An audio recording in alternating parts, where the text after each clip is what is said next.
They mocked me for collecting Lego at 30. Now my collection is worth over $300,000, and the same relatives are begging to be part of the success story on camera. Hi, I'm Marco. I'm 30, and apparently a walking punchline for liking Lego, or at least that's what my family thought. For as long as I can remember, building Lego has been my escape hatch. When I was 8, I used to hide under the dining table for hours, laying bricks in silence while my parents argued upstairs.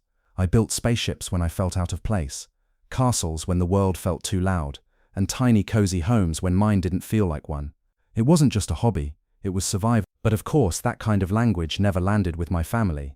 Still playing with toys, huh? My Uncle Bob used to sneer every time he visited. My cousin Jeremy once stomped on a model I spent 3 weeks building, on purpose. It was a replica of Rivendell, painstakingly assembled from individual eBay orders. He said he didn't see it there, right, except he walked across the entire room to do it. I was 24 when that happened. Even my parents weren't subtle. My mum called them my little plastic friends in the same tone someone might use for a rat infestation. Dad would sweep parts into a dustpan if they were in his way, never mind that I was working on a $400 Creator Expert build on our shared dining table. And every time they passed my room and heard the click-click of bricks, I swear I heard the size multiply. Still, I kept building, because honestly, I wasn't building for them. But man, they made it hard not to break. Every birthday, every holiday, they doubled down. I'd get socks, shaving kits, or books with titles like When to Grow Up, A Guide for Millennial Men. And when I'd ask, even gently, hey, did you get the bricklink list I sent you? It was met with an awkward chuckle, or worse, pitying silence. I tried to laugh it off, said things like, well, Lego appreciates faster than gold, which only made them laugh harder. But the irony, I was right. I started buying collector sets early, not because I planned to resell them, but because the designs were breathtaking. I kept boxes in perfect condition, stored extra sealed kits in airtight bins under my bed. I had spreadsheets, a tiny label printer. I tracked values like a day trader. Some of those sets, like the 2007 UCS Millennium Falcon, went from $500 to $4,000 over the years. And I had 2. I didn't need their approval, but I guess I wanted it. Or maybe I just wanted to not be the family joke. But things really hit a breaking point the Thanksgiving I turned 28. We were at my aunt and uncle's place, the usual overstated suburban sprawl of bad wallpaper and better gossip. I was sitting at the kids' table, not because there wasn't room, but because Jeremy made a joke that I'd probably relate more to the 10-year-olds than the adults. Cue laughter. I laughed too, because that's what you do when you're tired of defending yourself. You make yourself the punchline, because it's less humiliating than letting them do it for you. But that night I made a decision. I wasn't going to shrink anymore. I went home, looked at my collection, really looked. Every box, every shelf. I had over 200 sets, modulars, Star Wars, UCS, architecture series, rare convention exclusives, signed designer boxes, and I realized they didn't have to see the value. The world already did, so I did something drastic. I took out a small loan, liquidated a few sealed sets I had doubles of, and with the money, I leased a small retail space in the Arts District. Opened it up as Block and Mortar, a boutique Lego collector's shop, part gallery, part retail, part community hangout. People came, first in 1s and 2s, then families, then Instagram influencers. I hosted build nights, displayed MOCs from local designers, even brought in a Lego certified professional to do a workshop. The place blew up faster than I'd ever imagined.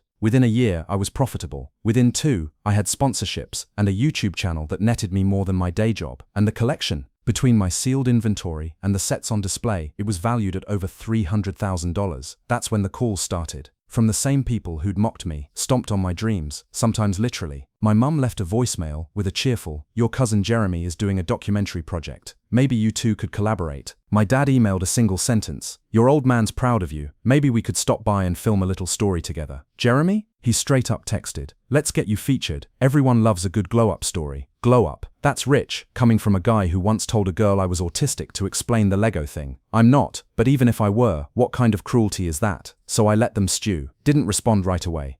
Until the day Jeremy showed up at the store with a film crew. Just walked in like he had rights to my life.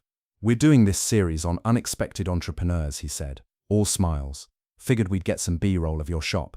Ask a few questions. Should take 20 minutes. I looked at him, then at the camera guy. Jeremy standing in the middle of my shop like he owned the place, grinning into the camera, probably already dreaming up TikTok captions like "From nerd to notable, my cousin's 300K empire." "Come on, man," he said, shifting his weight like the floor was hot. "This'll be good for both of us. Family story, humble beginnings, that kind of thing. You'll thank me later." The cameraman was already adjusting his lens, sweeping the place in a slow arc. I could see the reflections of the display cases in his glasses. My UCS Falcon, Ninjago City, the sealed greengrocer set I kept on a pedestal. And right behind him, Jeremy turned to smile at me. That same smug grin he used when he poured soda into my Lego bins as a kid and called it a test of resilience. So I smiled right back. "Oh," I said softly, walking to the front counter. "You want to film?" "Yeah, just a quick segment, you know? They're doing a series on small business owners." Cool, I nodded. "Then we should get waivers signed." "Waivers?" "Yep, standard thing. Release forms. For the 90 unexpected entrepreneur," I said with a wink. He looked thrown. You have waivers?" "Sure do." I reached under the counter, pulled out a tidy clipboard I kept for events, and handed it to him. "It's also got our non-compete clause. Anyone filming here agrees not to use the footage for personal branding, affiliate promotions, or to twist the narrative into a pity story. That fair?" His grin was cracking. "Wait, what? Oh, and since this involves my likeness, I'd need Final Cut approval." He opened his mouth, closed it. And since the story is about me, I'd like to add some context, maybe include how you used to smash my builds, or how you laughed when I brought a Lego set to Thanksgiving and said it was my imaginary girlfriend." Silence. The cameraman looked confused. Jeremy blinked. "That was dude, I was just a kid." "Nope," I said, my voice cool and steady. "You were 20. I was 22. It was 2 years after Grandma's funeral, and you threw my treehouse build down the stairs because you thought it was dumb." "Okay, but he glanced at the camera. "That's not part of the story." "It is now," I said. "You came into my shop with your crew and asked for my story. That's the story. I don't do PR for free, Jeremy." He stammered. "You're seriously gonna bring up old stuff?" "Old stuff is what got me here." I gestured around the store. "You mocked the kid who didn't drink, didn't party, didn't chase girls because he liked building pretend cities. Now that kid owns a store that pays more in quarterly taxes than you made last year, and you want to ride shotgun on my redemption arc?" The cameraman quietly turned off his rig. Jeremy's smile was gone. I leaned in just a little. "You can't rebrand me into your underdog tale just because your own narrative's circling the drain." He clenched his jaw. "You know what? Fine, forget it. We'll find someone else. There's plenty of collectors." I cut in. "Sure, but not many with sealed UCS sets from the 2000s, or an unreleased 2015 promo signed by Jamie Berard." He froze. He didn't even know what that meant, but the cameraman did. That guy looked at me like I had just casually mentioned owning a piece of the moon. "We done?" I asked. Jeremy muttered something I didn't catch. Then he turned and stormed out, camera guy reluctantly following. As the door jingled shut behind them, I walked back behind the counter and sat down, suddenly aware of how fast my heart was beating. That was the first time I'd ever stood up to him like that. It felt like click-fitting 2 stubborn bricks into place. Tough, but final. I added a new minifig next to it, a camera guy with a shocked expression. Couldn't help myself, and then I opened the spreadsheet. The collection was officially appraised that month, $317,420. I stared at the number for a long while, thinking about every set, every hour, every time I was called weird or immature or wasting my time. Then I opened a new tab and typed something bold in the top corner. Block and mortar, expansion plan. About a month after the Jeremy incident, I got a letter, not an email, not a voicemail, a literal letter, mailed, on fancy cream cardstock, my dad's handwriting on the envelope.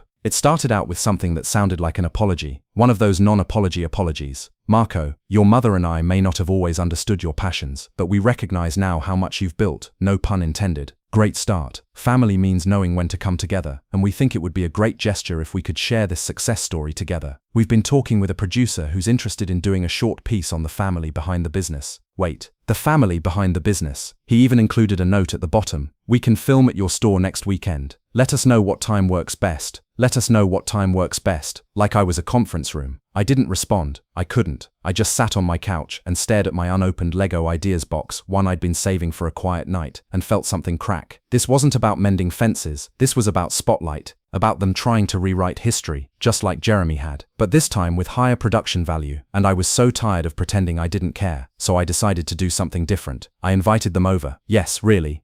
I emailed back short, polite, clinical, and said I'd be happy to talk. Sunday dinner, my place, I'd cook. They replied almost instantly, thrilled. My mum even sent a smiley face. It'd been over 3 years since we'd all sat in a room together that wasn't full of side eyes and snide remarks. I made chili, real good chili, the kind that simmers all day and makes the whole apartment smell like fall. I even cleaned the place, not because I wanted to impress them, but because I wanted the space to feel like mine, all mine. When they arrived, it was like stepping into a stage play. Dad in his best polo, Mum with her hair done up, holding a bottle of wine she knew I didn't drink, smiles so tight they could slice cheese. They walked around like tourists. "Oh, so this is where the magic happens," my dad said, as if my one-bedroom apartment was a film set. Mum looked around at the neatly stacked bins of storage bricks lining one wall. Still got your little toys, huh? That was strike one. I smiled. Yep, and according to the last valuation, those little toys just paid off my student loans. That shut her up for about 6 seconds. Dinner was weirdly normal, until it wasn't. Halfway through seconds, Dad leaned back in his chair, wiped his mouth, and said, "So about that producer, here we go." I told him about how you used to build Lego in the garage. Remember? How we always encouraged your creativity. I nearly choked on my cornbread. You encouraged me? Well, sure, Mum said, casually sipping her wine. We let you use that old folding table, which you threw away while I was halfway through the Taj Mahal build, I said. Dad laughed like I was joking. Ah, come on, that was years ago, Mum added. Look, we may have had our doubts, but you can't deny we shaped your work ethic. That was strike two. I sat my fork down gently, took a deep breath. You're not going to be in the documentary. Both of them froze. Dad blinked. Excuse me, you're not part of the story, I said, calmly, because the story isn't about how you supported me. It's about how I learned to support myself in spite of you. Dad looked like he'd swallowed a Lego brick. Mum's voice went icy. So now you're rewriting history? No, I said. I'm correcting the record. You're ungrateful, she snapped. We fed you, clothed you, gave you a roof. You made fun of me, I cut in, my voice rising. You let Jeremy destroy my builds. You told relatives I'd grow out of it every time I tried to show you something I made. You laughed when I entered that design contest. You told me to sell my collection to buy a real car. Dad stood up. We were trying to toughen you up. No, I said, standing too. You were trying to make me small. And then I walked over to the bookshelf and pulled down a folder I'd prepped earlier, just in case. Inside, photos, emails, screenshots, the contest I'd won at 17, the local paper feature they ignored, the insurance policy for my collection, and a notarized copy of a cease and desist because yes, I'd consulted a lawyer. Use my name, my likeness, or my shop in any production, I said, handing it over, and you'll be hearing from my attorney. Mum gasped. You'd sue us if you pretend we were in this together. Absolutely. Strike three. Dad opened his mouth, but nothing came out, just air and ego. I didn't say anything else, just opened the door. They left without another word. The film went live on a Tuesday evening, a quiet premiere on YouTube, 20 minutes long. No marketing, no trailer, just a thumbnail with my shop sign and a title, The Bricks That Built Him. I figured it might reach a few thousand views, a niche audience, AFOs, maybe a few curious strangers. By Thursday it passed 1 million, by Sunday 6. Comments flooded in, teachers saying they'd show it in class, teenagers confessing they finally felt seen, grown men admitting they cried when the camera panned over my first crumpled build and I said, I built these to feel like I existed somewhere. I didn't expect what came next. Articles, podcasts, invitations, then a call from a well-known streaming service. They wanted to buy the rights, and suddenly, my story was everywhere. The part that stunned me most wasn't the success, it was the silence, from my family. No angry texts, no calls, nothing. Until one night, 2 weeks after the release,